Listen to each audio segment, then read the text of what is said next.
다 같이 신앙 고백하시겠습니다. 나는 전능하신 아버지 하나님 천지의 창조주를 믿습니다. 나는 그의 유일하신 아들 우리 주 예수 그리스도를 믿습니다. 그는 성령으로 잉태되어 동정녀 마리아에게서 나시고 본디오 빌라도에게 고난을 받아 십자가에 못 박혀 죽으시고 장사된 지 사흘 만에 죽은 자 가운데서 다시 살아나셨으며 하늘에 오르시어 전능하신 아버지 하나님 우편에 앉아 계시다가 거기로부터 살아있는 자와 죽은 자를 심판하러 오십니다. 나는 성령을 믿으며 거룩한 공교회와 성도의 교제와 죄를 용서받는 것과 몸의 부활과 영생을 믿습니다.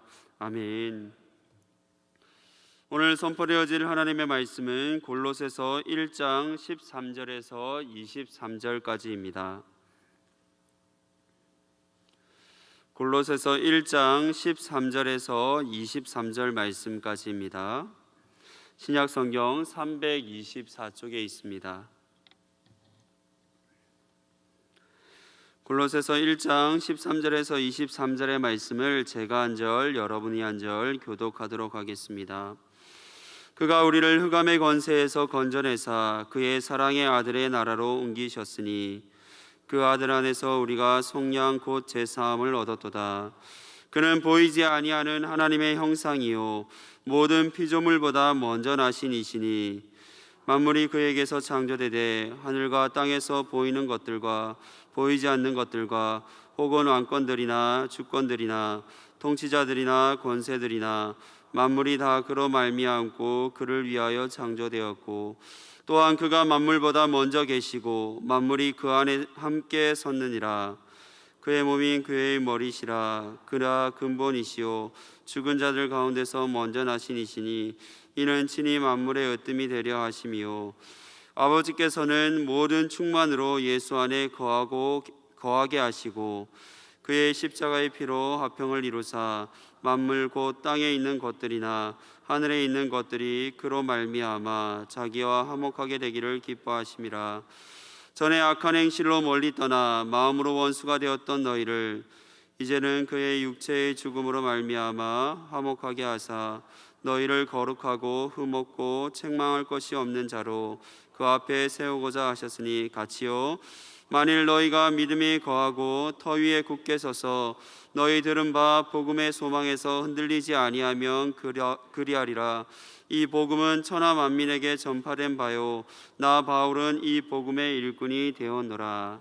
아멘. 앞뒤자분들과 인사하겠습니다. 사랑합니다. 축복합니다.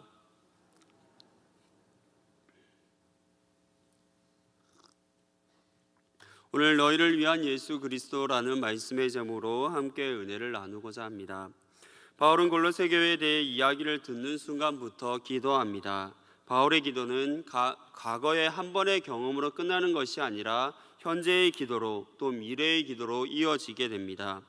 골로새 교회를 향해 기도하는 바울의 모습 속에서 우리가 어떻게 중보 기도해야 되는지를 알 수 있습니다. 우리는 그리스도 예수 안에서 많은 믿음의 성도들과 함께 기도의 제목들을 나누고 또 기도의 제목들을 듣게 됩니다.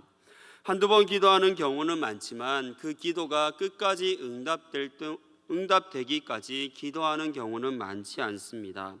그러나 우리의 중보 기도는 그렇게 중단되는 기도가 아니라 그 기도의 제목들이 응답되어질 때까지 함께 중보해 주는 기도가 되어야 합니다. 나를 위해 누군가 기도해 준다라고 하면 끝까지 기도해 주기를 바라는 것이 우리의 마음입니다. 그렇다고 하면 반대로 우리 또한 누군가를 위해 끝까지 기도하는 모습을 갖추어야 합니다. 또한 우리의 중보 기도는 계속 연결되고 확장되어야 합니다. 한 번 하나의 기도의 제목으로 끝나는 것이 아니라 기도의 기도가 계속 연결되어져야 합니다. 그렇게 기도하는 사람들에게는 중보 기도의 제목들이 줄어드는 일이 없어야 합니다. 기도의 기도가 연결되어지는 기도의 네트워크를 형성해야만 하는 것입니다. 그렇다면 우리가 구체적으로 연결해서 기도해야 되는 내용들이 무엇입니까? 먼저는 하나님의 뜻을 알기 위해 기도해야 합니다. 하나님은 우리를 향한 기대와 소망을 가지고 있습니다. 나를 향한 하나님의 놀라운 기대와 소망을 알기 위해 하나님의 뜻과 계획을 알기 위해 우리는 하나님의 말씀 안에 머물러 있어야 됩니다. 하나님의 말씀 속에 모든 이해와 통찰력이 있기 때문입니다. 그렇게 우리의 삶에 하나님의 말씀이 가득 채워지게 되면 우리는 하나님의 뜻이 무엇인지를 분명히 알 수 있게 됩니다.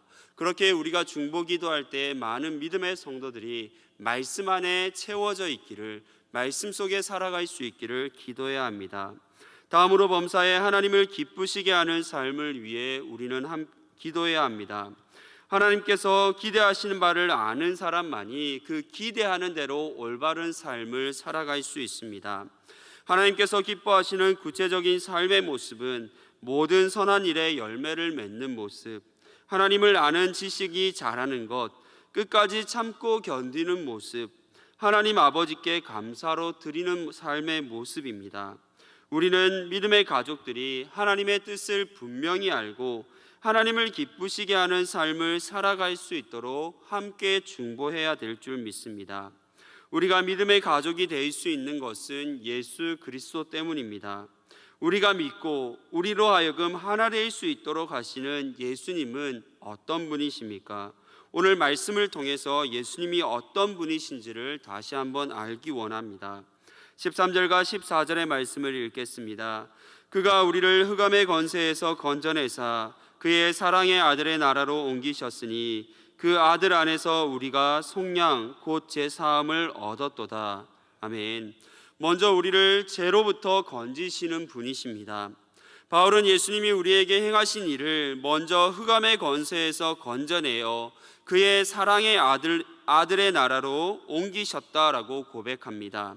건져냈다, 옮기셨다가 중요합니다. 요셉에 의해 그의 가족들이 애굽 고센 땅에 정착하게 되었을 때에 그들은 귀한 손님이었습니다. 그러나 시간이 점차 흐르면서 그들은 애굽 사람들로부터 속박당하게 됩니다. 400년이라는 시간이 지나는 동안 그들은 속박당하고 고통받게 됩니다. 이스라엘 백성들은 그 시간 동안 하나님께 기도했고 하나님은 그들의 아픔을 보십니다. 이 모든 상황들을 역전시키기 위해 사용되어질 지도자가 모세였습니다. 하지만 아기 모세가 처해 있는 상황은 흑암의 권세로부터 벗어날 수 없는 상태입니다. 애굽의 바로 왕이 이스라엘 백성들에게 나는 남자아이들을 모두 죽이라는 명령을 내렸습니다. 모세의 어머니가 몇 달을 숨겨 아이를 키우지만 더 이상 숨길 수 없어 나일강에 버려야만 했습니다.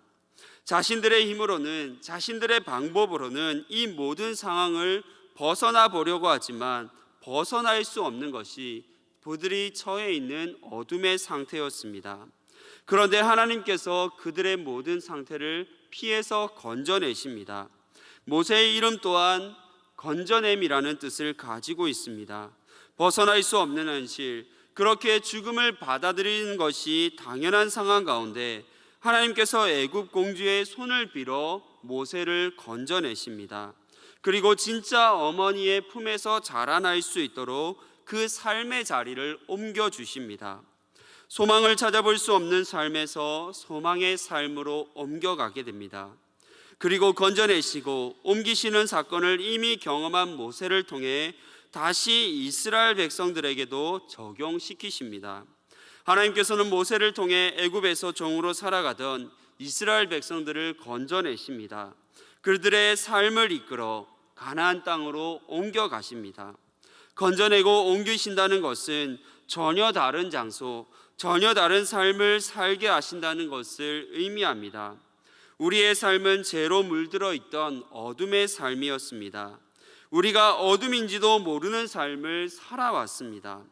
과거 우리가 어둠의 권세에 빠져 있던 상태를 가장 잘 표현한 성경 구절이 요한복음 1장 5절이라 볼 수 있습니다.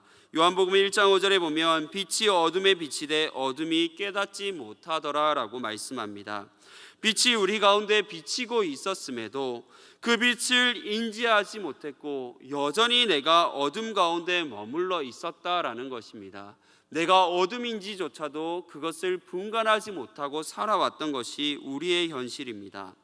에베소서 5장 8절에 보면 너희가 전에는 어둠이더니 이제는 주 안에서 빛이라 빛의 자녀들처럼 행하라 라고 말씀합니다. 성경은 너희가 어둠이었다라고 분명하게 정의 내리고 있습니다. 그러나 지금은 어떻습니까? 건져내고 옮겨졌습니다. 그래서 지금은 빛의 자녀들입니다. 죄의 종로로 닫은 우리들이 구원을 받고 빛의 자녀가 되었습니다. 이것이 가능한 것은 예수님의 속죄의 은혜 때문입니다.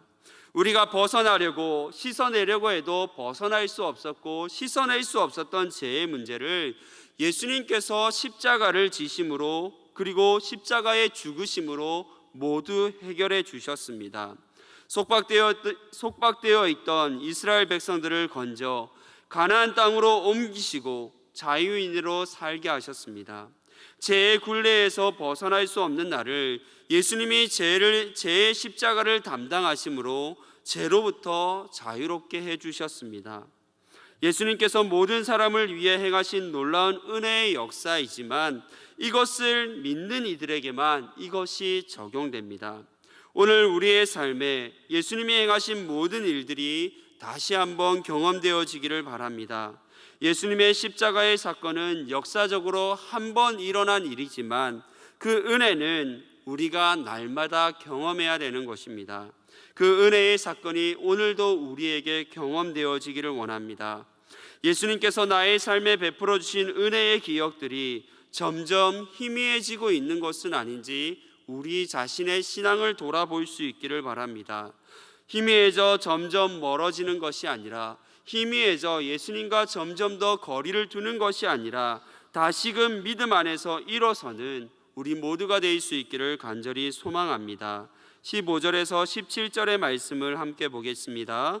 그는 보이지 아니하는 하나님의 형상이시요 모든 피조물보다 먼저 나신 이시니 만물이 그에게서 창조되되 하늘과 땅에서 보이는 것들과 보이지 않는 것들과 혹은 왕권들이나 주권들이나 통치자들이나 권세들이나 만물이 다 그로 말미암고 그를 위하여 창조되었고 또한 그가 만물보다 먼저 계시고. 아멘. 두 번째는 예수님은 창조주이십니다.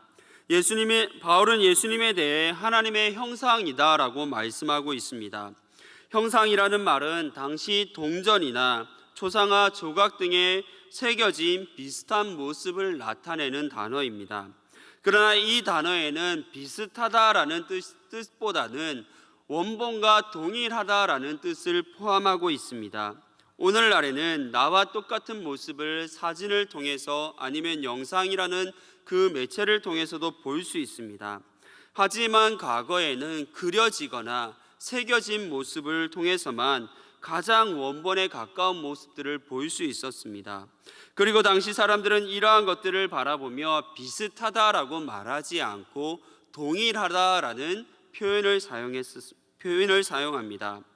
바울이 예수님에 대해 보이지 아니하는 하나님의 형상이라 표현한 것은 우리가 눈으로 볼 수 없는 하나님을 예수님을 통해 볼 수 있게 되었다. 하나님의 모습을 그대로 볼 수 있게 되었다라는 것을 말하는 것입니다. 요한복음 14장 7절에 보면 너희가 나를 알았더라면 내 아버지도 알았으리로다. 이제부터는 너희가 그를 알았고 또 보았느니라 라고 말씀합니다. 예수님을 아는 것이 우리가 그동안 눈으로 볼 수 없었던 하나님을 아는 것이요, 예수님을 바라보고 예수님을 아는 것이 하나님에 대해 아는 것이요, 바라보는 것이 되는 것입니다.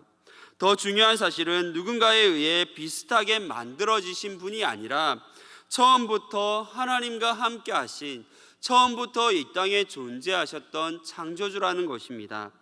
하나님의 창조는 두 가지 영역으로 나누어 볼 수 있습니다. 하나는 보이는 것과 또 다른 하나는 보이지 않는 것입니다. 보이는 것들은 하늘과 땅 위에 우리가 지금 경험하고 보일 수 있는 모든 피조 세계를 말합니다. 보이지 않는 것들은 왕권들, 주권들, 통치자들, 권세들로 우리의 눈에 볼 수 없지만 이 피조 세계에 적용되어져 있는 모든 법칙들을 말하고 있습니다. 요한복음 1장 2절과 3절에 보면 그가 태초에 하나님과 함께 계셨고 만물이 그로 말미암아 지은 바 되었으니 지은 것이 하나도 그가 없이는 된 것이 없느니라 라고 말씀합니다. 예수님은 눈에 보이는 피조 세계뿐만 아니라 보이지 않는 모든 법칙들을 만드신 분이십니다. 예수님은 모든 세계의 창조주, 통치자 되십니다. 다시 말해 예수님보다 앞설 수 있는 이름은 존재하지 않으며 가장 뛰어나신 분이 바로 예수님입니다. 많은 사람들이 자신이 감당할 수 없는 문제가 일어나면 자신보다 초월적인 존재를 찾게 됩니다. 대부분의 세상 사람들은 거짓의 영을 찾고 그 안에서 문제를 해결하려고 합니다. 또한 그 안에서 어찌하다 문제가 해결되어지면 거짓의 영을 초월적 존재로 믿고 그것을 섬기게 됩니다. 우리는 이러한 거짓에 속으면 안 됩니다. 우리가 섬기고 예배하는 분은 만물의 창조주, 통치자이신 예수님밖에 없으며 지금 그리스도인이 겪고 있는 문제, 아니 세상을 살아가는 모든 사람들이 겪고 있는 문제까지도 해결해 줄 수 있는 분은 오직 예수님밖에 없다라는 것을 우리는 기억해야 됩니다. 사랑하는 성도 여러분, 삶의 어떤 문제를 안고 계십니까? 누구보다 나를 잘 아시는 예수님께 여러분이 가지고 있는 그 문제, 여러분이 안고 있는 그 상처와 아픔을 가지고 나아가시기를 바랍니다. 예수님만이 우리의 삶의 문제, 우리의 아픔과 상처를 해결해 줄 수 있습니다. 예수님께 나아가면 그 모든 것들이 해결되어질 줄 믿습니다. 여러분의 삶에 가지고 있는 모든 문제를 가지고 우리의 모든 문제를 해결해 줄 수 있는 이 땅의 창조주, 만물의 통치자이신 예수님 앞에 가지고 나아가는 귀한 믿음의 성도들 되기를 바랍니다. 18절의 말씀을 함께 읽겠습니다. 그는 몸인 교회의 머리시라. 그가 근본이시요 죽은 자들 가운데서 먼저 나신 이시니 이는 친히 만물의 으뜸이 되려 하심이요. 아멘. 세 번째, 예수님은 교회의 머리가 되십니다. 바울은 교회를 사람의 몸에 비유하여 설명합니다. 교회를 이루는 모든 성도들을 몸의 각 지체로 예수님을 교회의 머리로 표현합니다. 우리의 몸을 구성하고 있는 것들 중 중요하지 않은 것은 없습니다. 하지만 몸이 유기적으로 움직일 수 있도록 명령을 내리는 머리가 가장 중요하다라고 볼 수 있습니다. 2016년 이세돌 구단과 인공지능 컴퓨터 알파고가 바둑 대결을 합니다. 그 결과는 알파고가 5번 중에 4번을 승리합니다. 이 사건은 우리에게 많은 충격을 안겨주었습니다. 그리고 오늘날 시대에는 인공지능, 슈퍼컴퓨터가 인간의 머리로 다 할 수 없는 많은 일들을 담당할 수 있게 되었고, 우리는 그것으로 인해서 많은 일들을, 우리가 오랜 시간을 거쳐서 해야만 했던 일들을 쉽고 빠르게 할 수 있게 되었습니다. 그럼에도 불안한 것은 이러한 것들에는 이러한 슈퍼컴퓨터와 인공지능도 오류를 일으킬 수 있다라는 것입니다. 아무리 똑똑하고 아무리 뛰어나다 하지만 그 가운데 오류가 생겨날 수 있습니다. 하지만 교회의 머리 되시는 예수님은 실수가 없으신 분이십니다. 한치의 오차도 없이 모든 것들을 이끄시고 한치의 오차도 없이 모든 것들을 행하시는 분이십니다. 교회를 구성하는 모든 지체들이 머리 되시는 예수님의 명령을 유기적으로 따라가게 된다라고 하면 교회는 하나님이 기뻐하시는 모습으로 아름답게 세워지게 됩니다. 그러나 문제는 머리 되신 예수님보다 내가 머리가 되려고 하기에 교회 가운데 이단이 생겨나게 되고 교회 가운데 문제가 일어나게 되는 것입니다. 이 자리에 있는 그 누구도 예수님보다 앞서서는 안 됩니다. 내가 교회에서 어떤 직분이 있기에 어떤 역할들을 감당하고 있기에 나는 교회의 어른이다라고 말할 수는 있지만 예수님을 대신하는 머리가 돼서는 안 되는 것입니다. 예수님께서 우리 각 사람에게 꼭 필요한 명령을 주십니다. 그 필요한 명령을 받았을 때에 명령대로 움직이게 된다라고 하면 우리 교회는 가장 아름답고 또 하나님께서 기뻐하시는 모습으로 건강한 교회 공동체를 이루어가게 될 줄 믿습니다.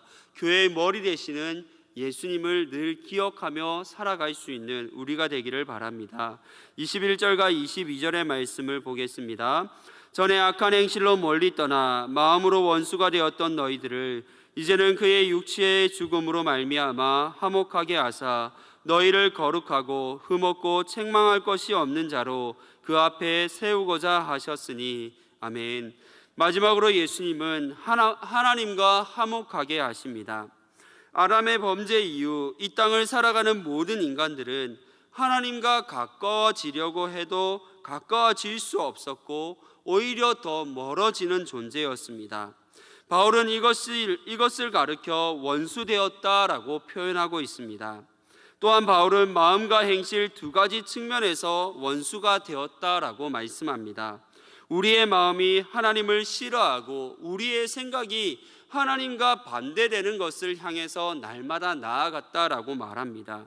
그리고 마음과 생각뿐만 아니라 우리의 삶의 모습, 우리의 삶으로 드러나는 모든 모습 또한 그렇게 하나님이 기뻐하지 않은 모습으로 반대되는 모습으로 살아왔다라고, 잘못된 것을 선택했다라고 표현하고 있습니다. 마음은 선한 것을 원하지만 육체의 삶이 거짓된 삶을 선택한 것이 아니라 마음도 생각도 우리의 삶의 모든 모습이 하나님이 기뻐하지 않는 모습, 하나님과 반대되는 모습으로 살아왔다라고, 하나님이 싫어하는 것에 집중했다라고 말하고 있습니다. 다시 말해 우리의 모든 삶이 하나님을 대적하는 삶이요 회복될 수 없는 삶이었다라고 고백합니다. 에베소서 2장 3절에 보면 전에는 우리도 다 그 가운데서 우리 육체의 욕심을 따라 지내며 육체와 마음에 원하는 것을 하여 다른 이들과 같이 본질상 진노의 자녀이었더니라고 말씀합니다. 그런데 예수님께서 십자가를 통해 십자가의 죽으심으로 하나님과 화목하게 하십니다. 예수님께서 십자가의 죽음을 통해 우리의 마음과 행실이 하나님을 대적하는 삶에서 하나님을 따라가는 삶으로 변화시켜 주셨습니다. 단절되고 막혀있던 그 삶이 소통할 수 있고 열려진 삶으로 바뀌어지게 되었습니다. 하나님이 바라셨고 하나님이 기뻐하시는 모습임에도 누구도 할 수 없었던 일이었지만 예수님께서 십자가에 달려 죽으심으로 화목하게 하셨습니다. 예수님만이 하나님과 화목하게 할 수 있습니다. 더 나아가 우리로 하여금 거룩하고 책망할 것이 없는 자로 우리의 삶을 하나님께로 이끌어가고 계십니다. 하나님과 화목하게 하셨고 또 하나님 앞에 거룩하고 책망할 것이 없는 자로 하나님 앞에 나아갈 수 있도록 우리의 삶을 이끌어가고 있습니다. 그렇기에 우리의 삶에 화목을 바란다라고 하면 거룩의 모습을 바라고 하나님께 더 가까이 나아가기를 원한다라고 하면 먼저 예수님과 화목할 수 있는 우리의 삶이 되어져야 될 줄 믿습니다. 예수님과 가까워지시기 바랍니다. 예수님의 말씀 가운데 머물러 있고 예수님과 하나 되는 삶을 살아갈 수 있는 우리 모두가 되기를 바랍니다. 우리의 모든 시선이, 우리의 모든 마음이 예수님께 집중될 수 있기를 소망합니다. 나를 위해 놀라운 일을 행하셨고 지금도 앞으로도 나와 함께 하시겠다 말씀하시는 예수님과 동행함으로 우리의 모든 삶이 하나님이 기뻐하시는 삶의 자리에 머물러 있기를 간절히 소망하며 기도합니다.